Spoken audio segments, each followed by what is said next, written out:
Hi friends, welcome to Kinthada's kitchen. ఈరోజు మన recipe గోంగూర పచ్చడి. గోంగూర పచ్చడి అంటే చాలామందికి నచ్చుతుంది, చాలామంది ఇష్టంగా తింటారు. మరి ఈ గోంగూర పచ్చడి ఎలా చేయాలో ఈ వీడియోలో చూద్దాం. పూర్తిగా చూసేయండి. ముందు ఒక పాన్ తీసుకోవాలి. అందులో కొద్దిగా ఆయిల్ వేసుకొని, ధనియాలు వేసుకొని, అలాగే జీలకర్ర కూడా వేసుకోవాలి.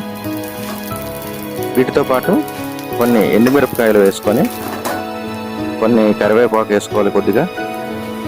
అలాగే వాటితో పాటు కొన్ని వెల్లుల్లి రెబ్బలు వేసుకొని వీటన్నిటిని నూనెలో లైట్గా వేయించుకొని ఒక మిక్సీ జార్లో తీసుకొని పక్కన పెట్టుకోవాలి. ఎందుకంటే మనం తర్వాత మిక్సీ చేసుకోవాలి. ఇప్పుడు అదే పాన్లో కొద్దిగా మరికొన్ని నూనె వేసుకొని గోంగూర వేసుకొని ఆ గోంగూర నూనెలో వేయిస్తూ ఉడకబెట్టుకోవాలి. ఎందుకంటే గోంగూర ఆకు వాసన రాకుండా ఉండటానికి, పచ్చి వాసన పోవడానికి మనం ఇలా ఈ విధంగా చేయాలి. గోంగూర అంతా కూడా ఈ విధంగా కలుపుకుంటూ ఆకులు కనబడకుండా ఆకులంతా కూడా ముద్దగా ఉడికిపోయేటట్టుగా ఈ విధంగా గోంగూర అంతా కూడా ఉడికించుకొని మనం ఒక బౌల్లో తీసుకొని చల్లార్చుకోవాలి ఈ గోంగూర ముద్దని. ఎందుకంటే మిక్సీ చేసుకోవాలి కాబట్టి మనం చల్లార్చుకోవాలి. ఈ విధంగా పక్కన పెట్టుకున్న తర్వాత మనం ముందు మిక్సీ చేసినటువంటి ఎండుమిరపకాయలు, ధనియాల పొడి ఉన్నాయి కదా, వాటిని ఒక్క నిమిషం బరకగా ఆడుకున్న తర్వాత ఈ గోంగూర ముద్దను కూడా అందులో వేసేసి కొద్దిగా పసుపు కూడా అందులో వేసుకోవాలి. కొద్దిగా పసుపు వేసుకొని ఇప్పుడు మళ్ళీ మిక్సీ చేసుకొని గోంగూర అంతా కూడా ముద్దగా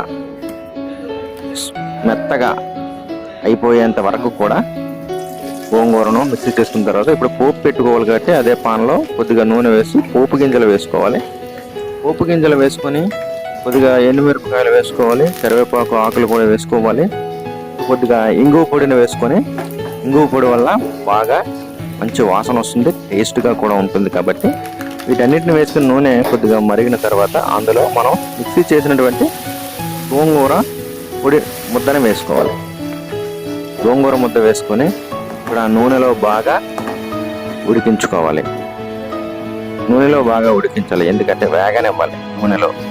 ఎందుకంటే గోంగూర పచ్చి వాసన రాకుండా ఉంటుంది, గుమగుమలాడుతుంటే. కాబట్టి ఈ విధంగా చేసుకున్న తర్వాత మన ముందు గోంగూర పచ్చడి రెడీ.